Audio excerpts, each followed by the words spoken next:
दोस्तों, जो कहानी आप सुनने जा रहे हैं वो एक सच्ची घटना पर आधारित है। तो चलिए सुनते हैं आज की कहानी। साहिल एक गांव में रहने वाला सीधा साधा लड़का है। एक दिन उसके साथ कुछ ऐसा हुआ कि उसके बाद से वो घर से रात के समय बाहर नहीं निकलता। दरअसल हुआ कुछ यूँ था कि एक दिन अचानक ही साहिल के मन में उसके मामा जी के घर जाने की इच्छा हुई। साहिल के मामा का घर उसके यहाँ से तकरीबन 80 किलोमीटर की दूरी पर था। यहाँ से उसके मामा जी के घर जाने के लिए काफ़ी बसें चलती थीं, इसीलिए साहिल के लिए जाना कोई मुश्किल का काम नहीं था। बस परेशानी ये थी कि उसकी माँ उसे जाने की परमिशन देगी या नहीं। साहिल ने जब अपनी माँ से पूछा तब पहले तो उसकी माँ ने मना किया, लेकिन साहिल के ज़िद करने पर उसकी माँ मान जाती है। जिसके बाद साहिल मामा जी के घर जाने की तैयारी करने लगा। साहिल ने तय किया कि वो दोपहर वाली बस से निकलेगा और शाम तक पहुंच जाएगा। जिसके बाद ठीक दोपहर के 3 बजे साहिल अपने घर से निकल गया और बस स्टॉप की तरफ जाने लगा। साहिल अभी बस स्टॉप जा ही रहा था कि तभी रास्ते में उसे उसका दोस्त करण नज़र आया। करण उससे पूछता है, कहाँ जा रहा है? साहिल जवाब देता है, मामा जी के घर जा रहा हूँ। साहिल की बात सुनकर करण बोला, अच्छा, तेरे मामा जी का घर बाजपुर है ना? मैंने पापा से सुना है कि वहाँ आजकल कुछ अजीबोगरीब घटनाएं हो रही हैं। पता नहीं पापा और क्या क्या बता रहे थे।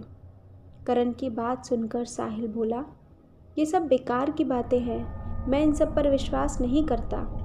इतना कहकर साहिल आगे चला गया।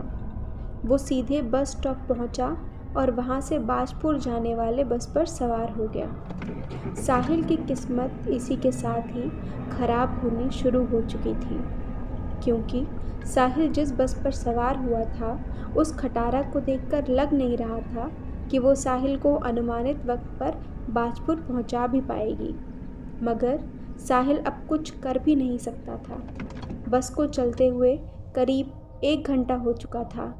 आसमान धीरे धीरे काले बादलों की गिरफ्त में जा रहा था। चूँकि मौसम बरसात का था तो ऐसे मौसम का रंग बदलना भी लाजमी ही था। कुछ ही देर में शाम हो गई। अब अंधेरा सच में हो रहा था।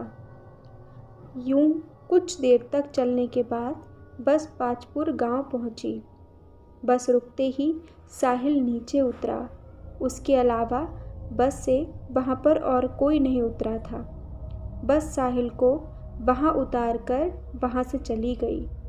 साहिल ने अपने चारों तरफ एक नज़र दौड़ाई तो आसपास उसे ना तो कोई आदमी नज़र आ रहा था और ना ही कोई सवारी जिसकी मदद से वो मामा के घर तक पहुंच सके।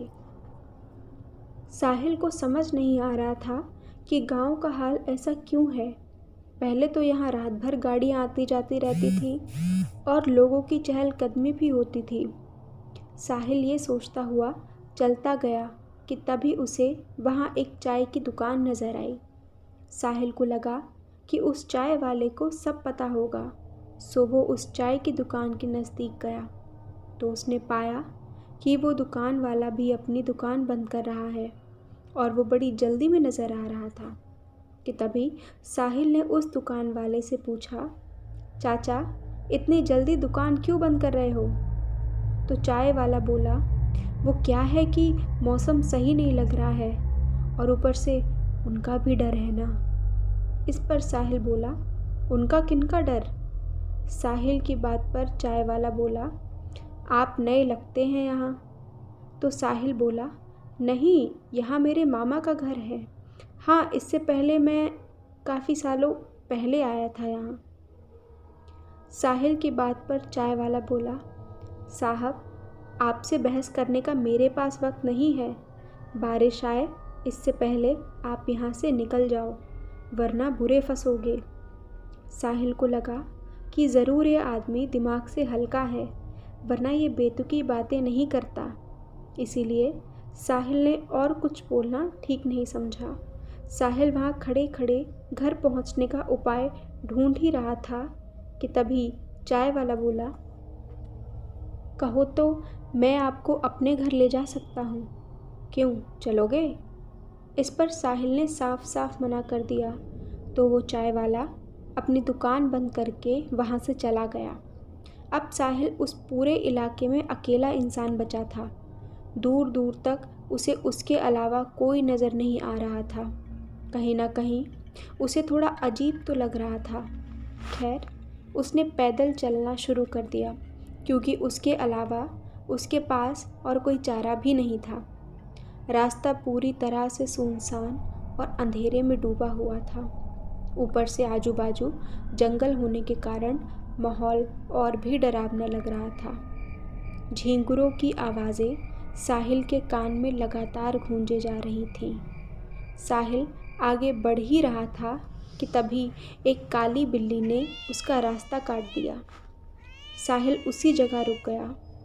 भले ही वो भूत प्रेत में मानता ना हो, लेकिन वो बिल्ली का काटा रास्ता कभी पार नहीं करता था। साहिल अपनी जगह पर रुका रहा, मगर वो ये भी जानता था कि इस रास्ते पर अब कोई आने वाला नहीं है। अगर वो मान्यता मानने लगा तो उसे सुबह तक वहाँ रुकना पड़ जाएगा। अभी साहिल ये सब सोच ही रहा था कि तभी अचानक से बहुत तेज़ बारिश होने लगी। ना चाहते हुए भी साहिल को वहाँ से आगे बढ़ना पड़ा। चूँकि वहाँ कोई दुकान नहीं थी तो साहिल एक घने बरगद के पेड़ के नीचे खड़ा हो गया। वो बरगद का पेड़ बहुत घना था, जिससे साहिल बहुत आराम से खुद को बचा पा रहा था। अभी वो पेड़ के नीचे खड़ा ही था कि तभी उसे कोई आदमी छाता लेकर आता हुआ दिखा।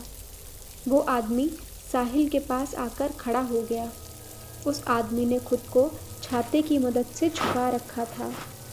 तभी साहिल उसका चेहरा नहीं देख पा रहा था, लेकिन एक बात सोचकर साहिल हैरान हुआ कि जब इस आदमी के पास छाता है तो ये आदमी यहाँ क्यों खड़ा है। खैर, साहिल ने उस आदमी को कुछ नहीं कहा। वो चुपचाप अपनी जगह पर खड़ा रहा। बारिश बहुत ही तेज़ी से बरसे जा रही थी। अभी साहिल वहाँ खड़े खड़े बारिश के रुकने का इंतज़ार कर ही रहा था कि तभी वहीं उसके पास खड़े उस आदमी ने कहा, कहाँ जाना है तुमको? साहिल उसकी ओर पलटा। उसका चेहरा अभी भी नहीं दिख रहा था, लेकिन साहिल ने जवाब दिया, यही मेरे मामा का घर है, वहीं जा रहा था। बारिश आई तो यहाँ रुक गया। आदमी बोला, अच्छा, बारिश की दिक्कत है, ये लो मेरा छाता ले लो। इस पर साहिल बोला, तो फिर आप कैसे जाएंगे? आदमी बोला, मेरी फ़िक्र मत करो और छाता ले लो। इतना कहकर उस आदमी ने वो छाता अपने चेहरे से हटा दिया। अब जब साहिल ने उस आदमी के चेहरे की तरफ देखा तो उसकी सिट्टी पिट्टी गुल हो गई। उसके पैरों तले ज़मीन निकल गई, क्योंकि उस आदमी का चेहरा पूरा जला हुआ था। वो साहिल के सामने ही अपनी आँखों के दीदे निकालने लगा था और ज़ोर ज़ोर से हंसने लगा। साहिल बुरी तरह से डर गया। वो वहाँ से भागने ही वाला था कि कई भयानक लोगों ने उसे चारों तरफ से घेर लिया। साहिल के पैर कांपने लगे। वो इतनी बुरी तरह डर चुका था कि उसे समझ नहीं आ रहा था कि वो क्या करे। वो भयानक ज़ॉम्बी बने भी उसकी तरफ बढ़ ही रहे थे, लेकिन वो ऐसा कर नहीं पा रहे थे क्योंकि साहिल के गले से एक रोशनी निकलती है, क्योंकि साहिल ने ओम नाम का लॉकेट पहन रखा था, जिसकी रोशनी से भूत उसके पास नहीं आ पा रहे थे। फिर तो साहिल के अंदर एक नई ऊर्जा आ गई और उसने उस जंगल से दौड़ लगा दी और फिर मामा जी के घर पहुंचकर ही रुका। तब उसके मामा जी ने उसे बताया कि दरअसल वो लोग पिछली बरसात में बिजली गिरने के कारण मर गए थे। तब से उन लोगों की आत्मा हर बरसात में वहाँ भटकती है।